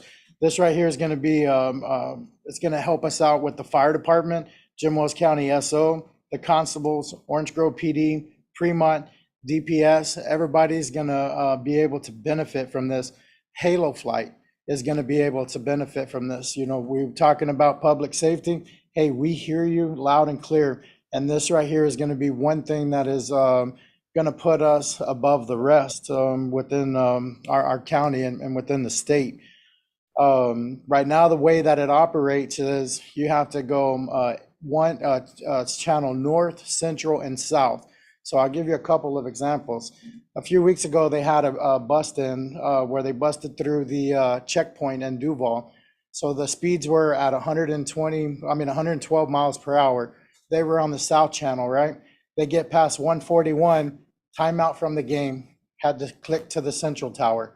They get to the central, they pass to 2044, timeout from the game. You have to switch it to the north channel at those speeds, right? So this is a game that a lot of people are tired of playing because you have to switch it all the way around, and it's a huge safety factor.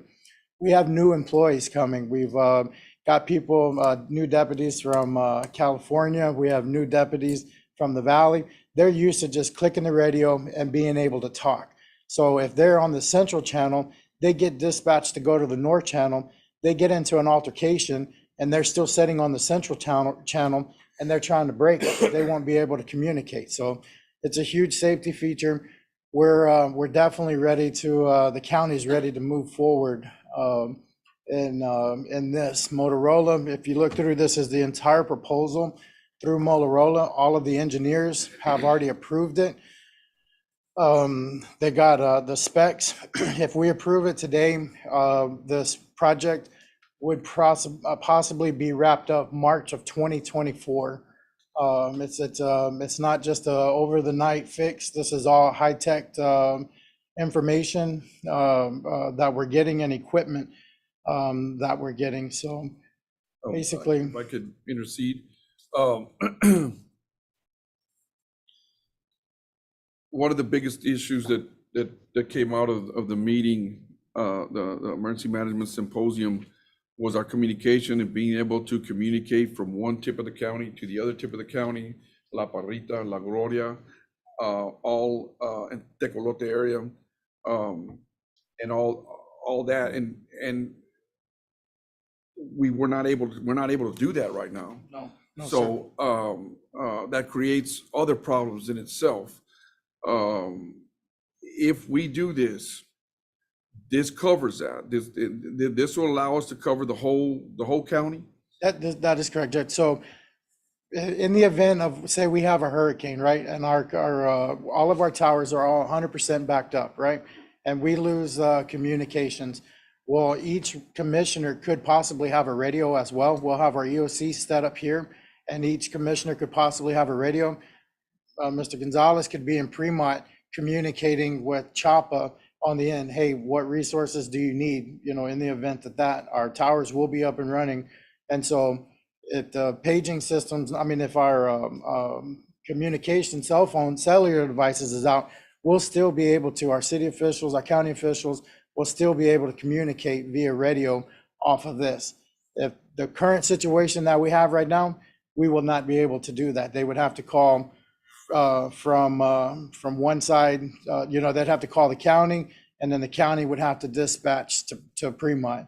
So we'll have, Right now, the Jim Wells County dispatchers have their hands full. They're monitoring 6 channels right now. They're doing Jim Wells County SO North, Central, and South, Fire North, Central, and South.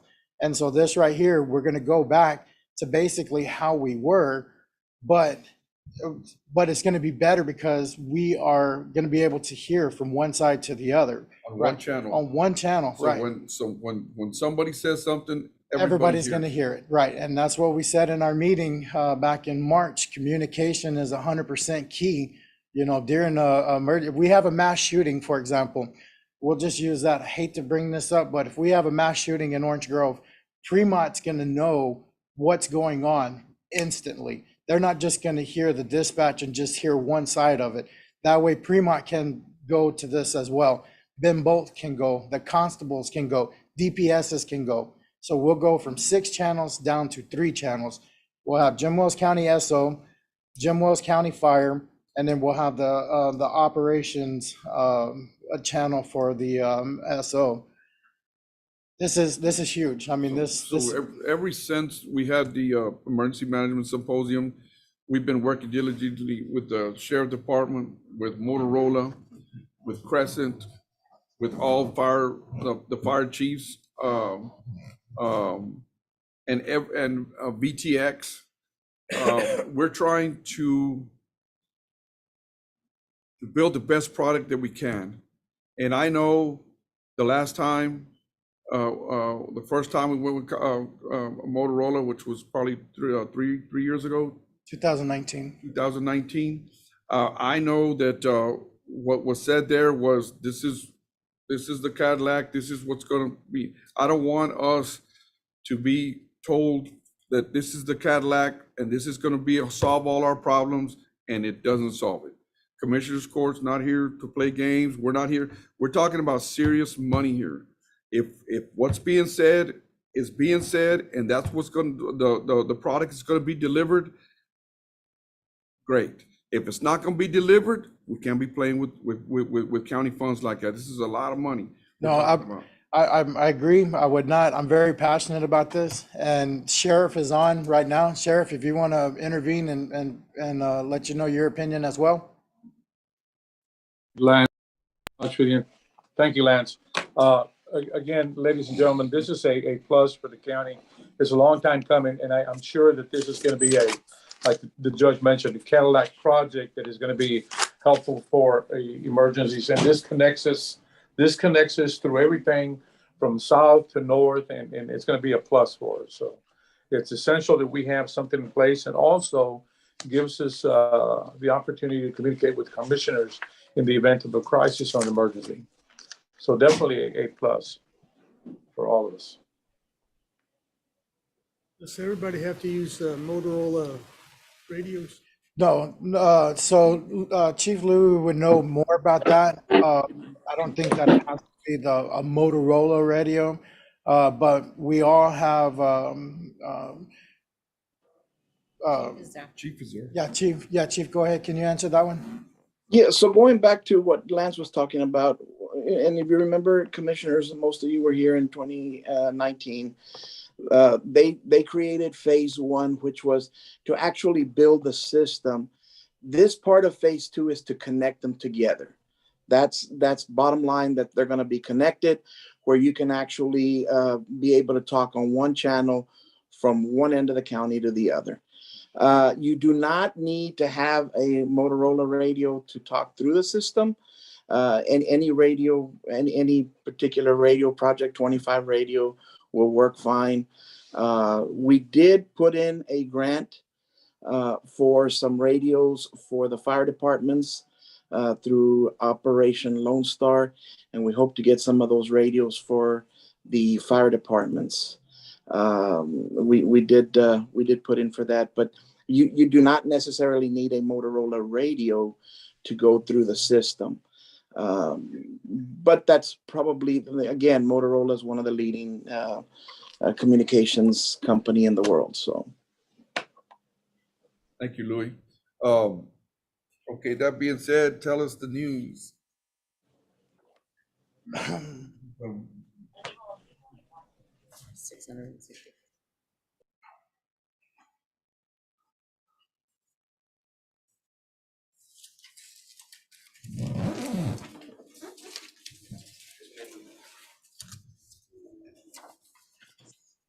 Judge, also, by the way, I believe Golden Crescent is on the meeting, and George may also, George Ebelt from, I believe he might be on as well from Motorola. Robert, release Mr. Jacobs and Mr. George. Thank you, Robert. Good morning. Good morning. Can you all hear us? Yes, sir. Thank you. Mr. George, do you have the, what I just gave the commissioners right now is the cover page of the proposal? Yes, sir. It's the Motorola Solutions. It was from August 13th, and it has option 1 and option 2. Can you go over that for me, please? For the lease, the municipal lease, you mean? Yes, sir. Yeah. Okay, so yeah, let me pull that up real quick. Yeah, so this is similar to the municipal lease, is a lease that's backed by the government through Motorola. We have Motorola Credit Corp. It is payment in arrears, so your first payment will be due in a year from the date you contract it. We have 2 options available: 3-year payment and a 5-year payment, $250,766.23 for option 1, and $148,148.51 for option 2, which is the 5 years annual in arrears. This does have in the lease documentation, it does have the needed non-appropriation information in there, so that if something happens, I mean, very rarely do you ever see that going, but if something happens and, devastating financially, you can give the equipment back, with the exception of services that are rendered, and that's installation and so forth, to be able to get, if it's not funded annually. That's how you do that in the state of Texas, and those that have, only the ability to annually fund things. So it does have that in there. But it's the standard municipal lease that we did in 2019. It's just an extension of that, an additional one off of that lease. You do own the equipment starting off, and, it is yours at the end of the municipal lease. There's not a buyout for it. Okay. You just mentioned that it is with the lease that was approved back in 2019. This is intertwined with that one, or No, they're two separate, right? In addition to that one has got 1 or 2 more. My question is, we are making a payment every year for the one on 2019.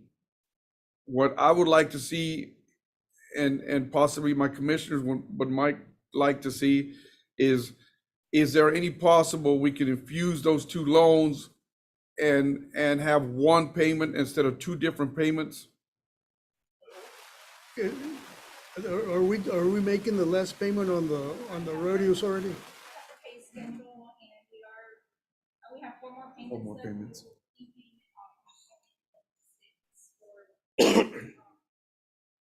They are, and I don't know if they're answering the second question. That's why I hesitated. Hold on real quick. What you were Yeah. What you want to? Can you speak up a little bit, please?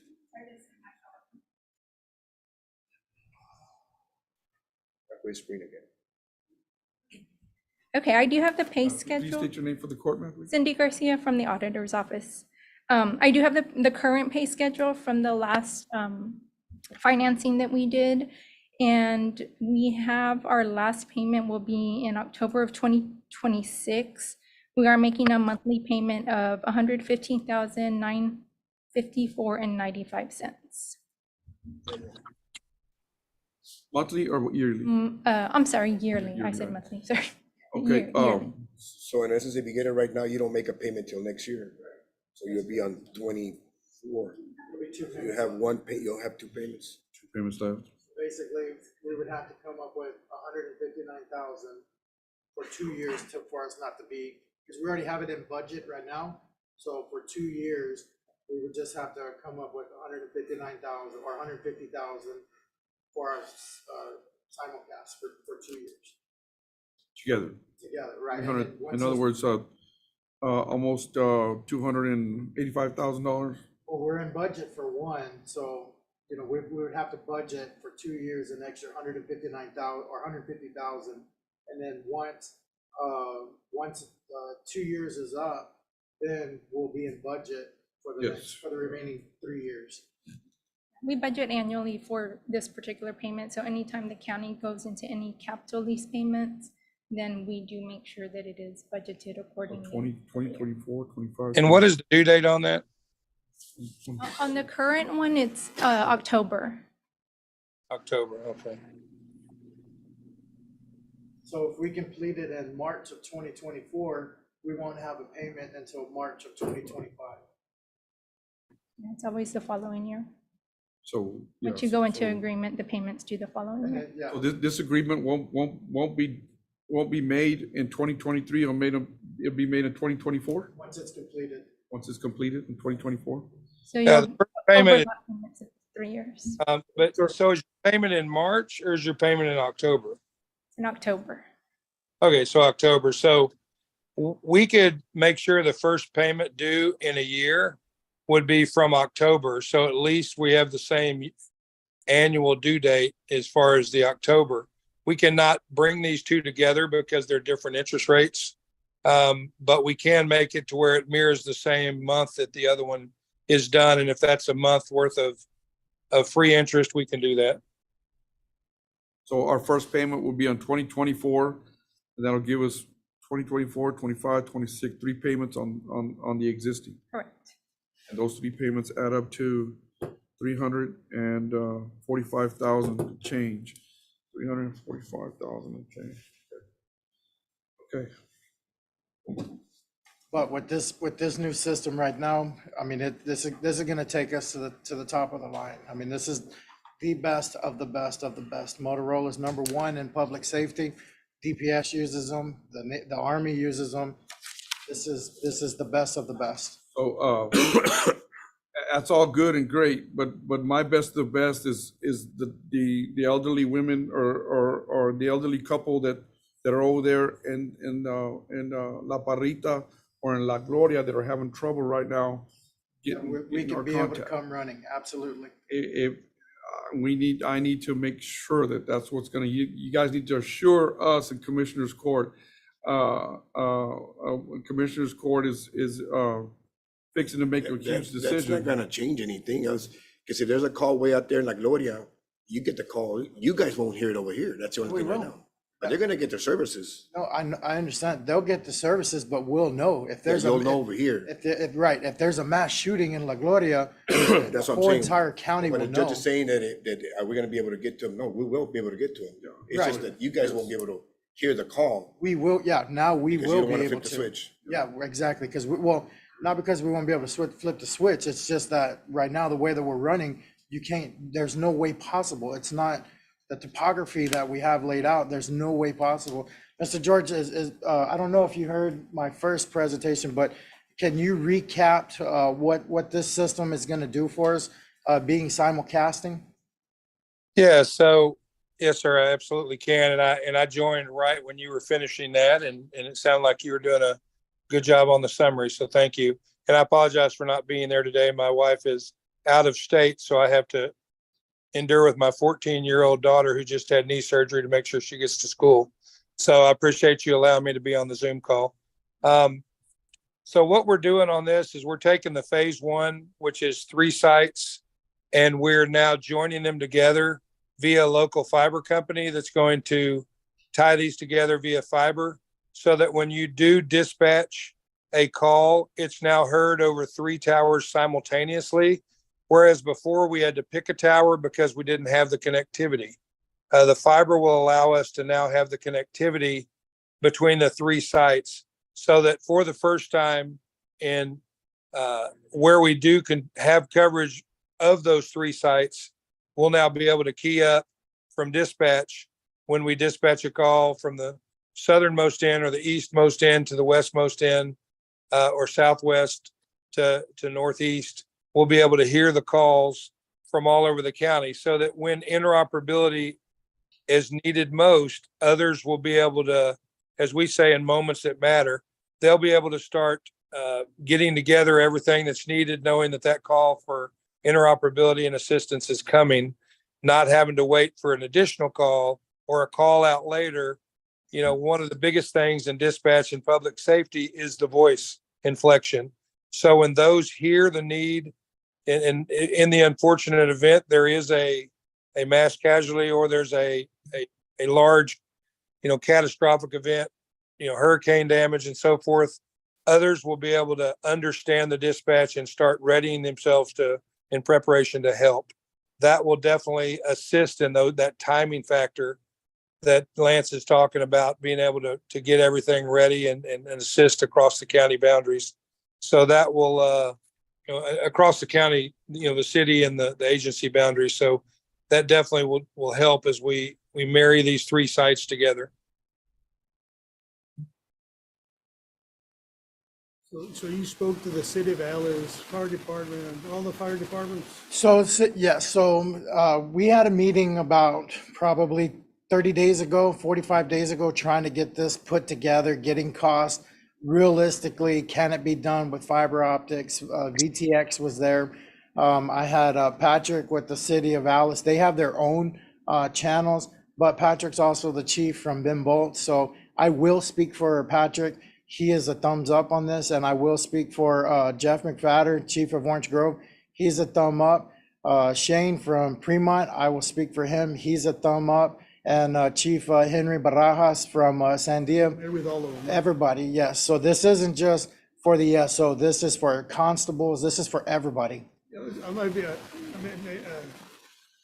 maybe you can answer this question. What if the sheriff's department and the fire department and this, coming in at the same time? What happens? We're on two different channels. So you're gonna have two different channels? Yes. So right now, the way that we have it is the SO has to monitor 6 channels.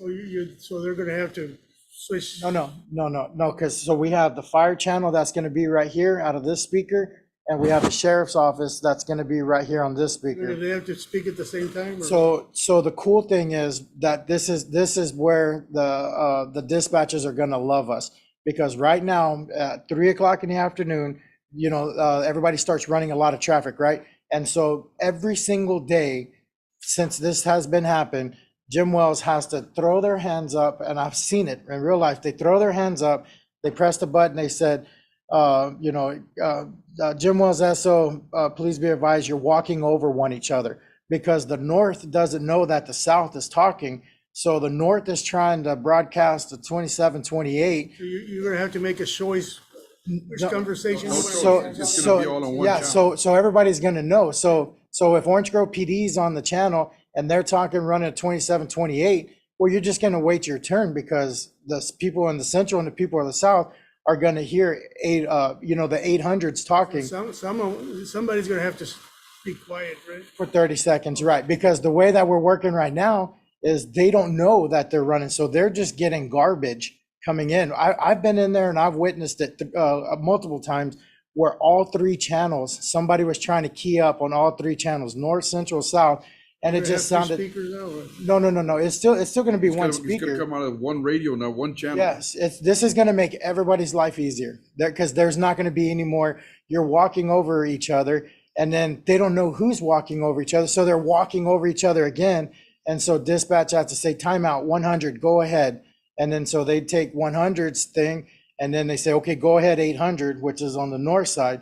So whenever we go back to the simulcast, there's not going to be any more of that. And then same thing with this right here. We've been having a lot of fires over there, and the south side, cell phone service isn't very good. So whenever they call in for mutual aid, well, now we can contact them from the north. Henry could, Chief Barajas can be in Sandia, and he could call Chief Chapa from Fremont.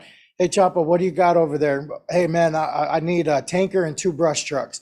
Okay, well, now we got it más rápido.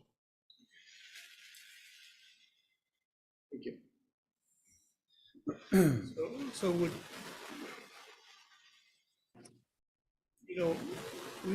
we're starting budget hearings, so we have to appropriate this monies. I'm sure that we can come up with them, but I don't know if it's really the proper time to make decisions on how to fund this. Well, I can tell you that it's not getting cheaper.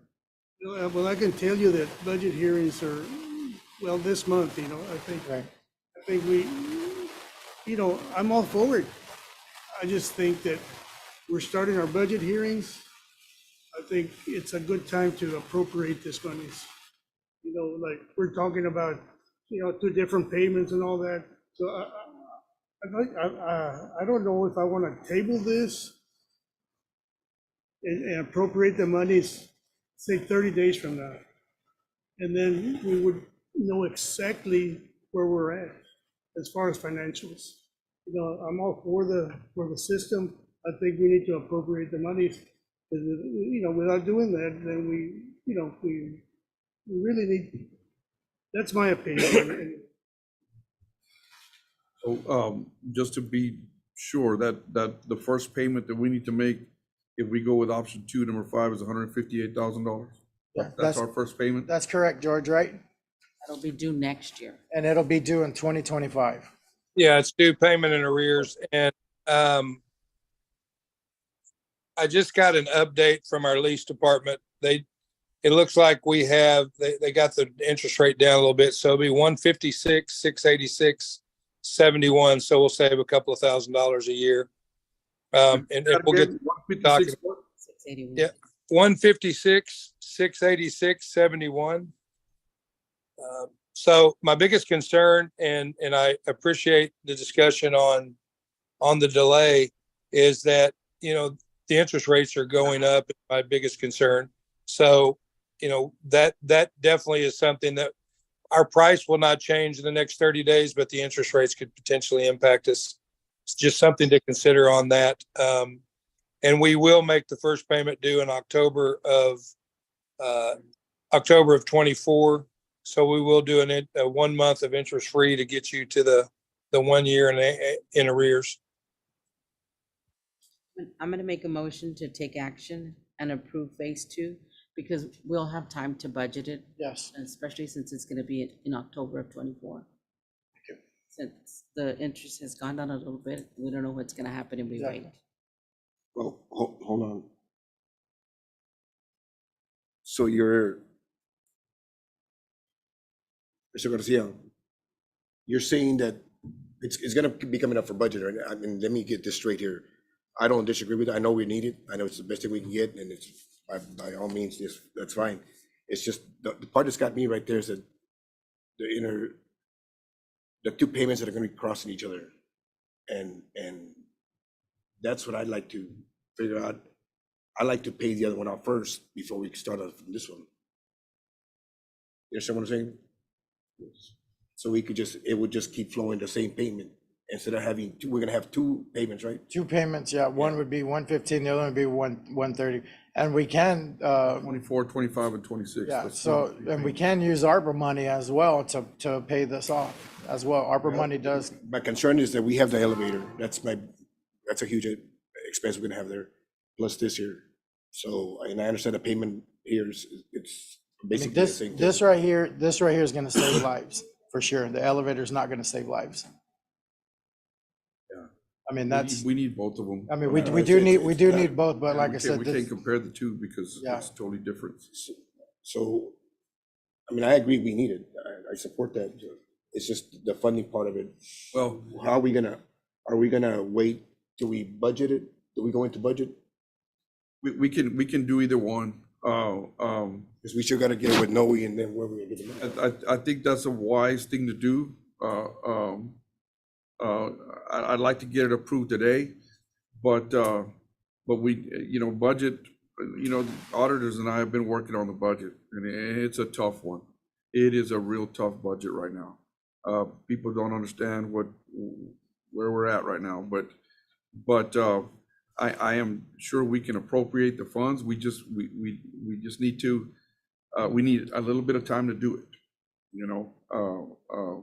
and I understand the interest rates are going up and everything, but we have to make sure that our budget is a good one. And The discussions are going to be tough this year, without a doubt. It's going to be really tough. So that being said, I think I appreciate your motion, and I wish we can do it today, but we do have to respect what the budget calls for.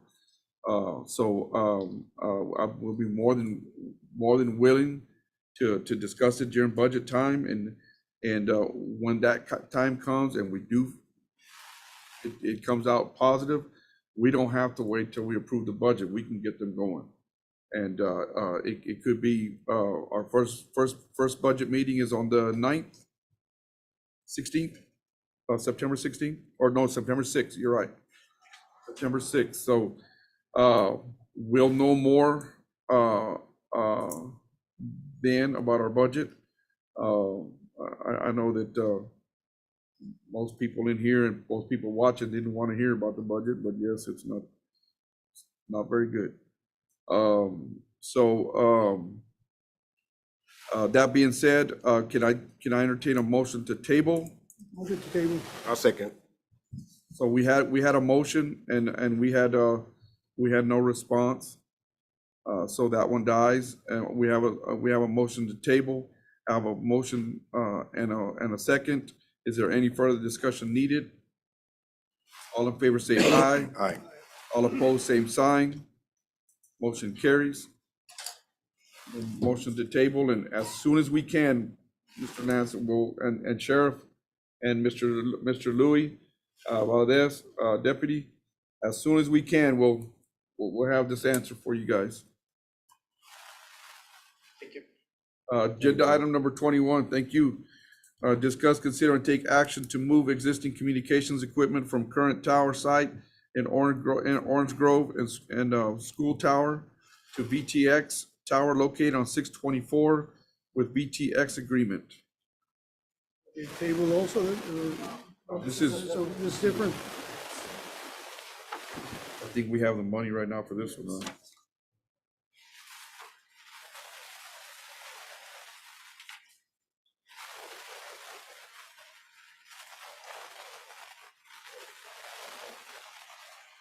Commissioners, Lance Brown for the record.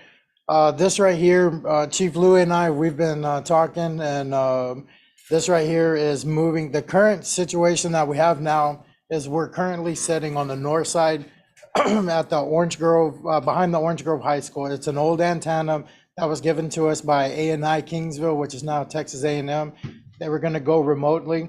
And so VTX, that's 125 foot. And they say for every 10 foot, you get 1 mile of communication. So right now, we're basically getting the 624, 281 area on our portables. If we move from this tower, we're going to go to 270 feet, which this right here should get us to the La Perrita area, to the Jim Wells County, Live Oak County line on our portable. I've already spoke with Chief Louis and to the sheriff. Excuse me. They have ARPA money that they're gonna give us to pay for this, to make the move. So we need to switch towers because, good Lord willing, if y'all can find it to budget and we can move forward with the simulcast, we'll be a step ahead. So we'll be ready to put in our repeaters there, and we'll be at a higher tower, and fiber optics are already there. So we're just asking the court to allow us to move from where we're at to the new tower, and this will be covered by the sheriff's ARPA fund. Won't be no, I'm sorry, just one question. There's no contract with the existing antenna right No, now? Ms. Gonzalez and I, we've tried our hardest to try to find any documentations, because what we were gonna have to do is get an easement and all that stuff to drop a fiber optic line there. And we went back from 1985 until present. What happened was Commissioner Wally made the agreement, but it was never recorded. And so technically that tower that we sit on, there's no contracts, there's no anything with it. So whenever we go to VTX's tower, we will have a contract and, a long-term contract with them. And, their VTX is here to help Jim Wells County. So they're a huge blessing for us. So get that moved over. We're just going to be one step. So whenever we get approved to do the simulcast, everything will be there. We'll just have everything dropped, and it's really a plug and play. And Judge and Commissioners, we're willing to go forward with the 27,000 or 28,000, whatever it's going to take to assist with this project. So those are ARPA monies that were left over that were awarded to us last year. So we don't have no problem with it. Thank you, Sheriff. Appreciate it. Second. I have a motion. I think we already had a Oh, motion, yes. but so did somebody second it? I did. I have a motion. I have a second. Is there any further discussion needed? All in favor say aye. Aye. All opposed, same sign, and I'm an aye on this one also. I want Commissioners Court to know and everybody out there to know that since that emergency management symposium, we've been working very hard. Lance, we appreciate you, Lance. We've been meeting with, first it took meetings with everybody separate. Then it took 2 or 3 meetings with everybody together, and now we're here. So I want everybody to know that Jim Wells County and Commissioners Court and Emergency Management and all our first responders are working very diligently to continue the safety and security of people from Jim Wells County. We're working very hard, and what we're bringing to Commissioners Court, these are very, very tough decisions, and many aspects need to be taken into regard. And it's tough. Some of the decisions are tough, and unfortunately, we have a budget we got to be in also. So we appreciate everybody involved. I don't know what that means.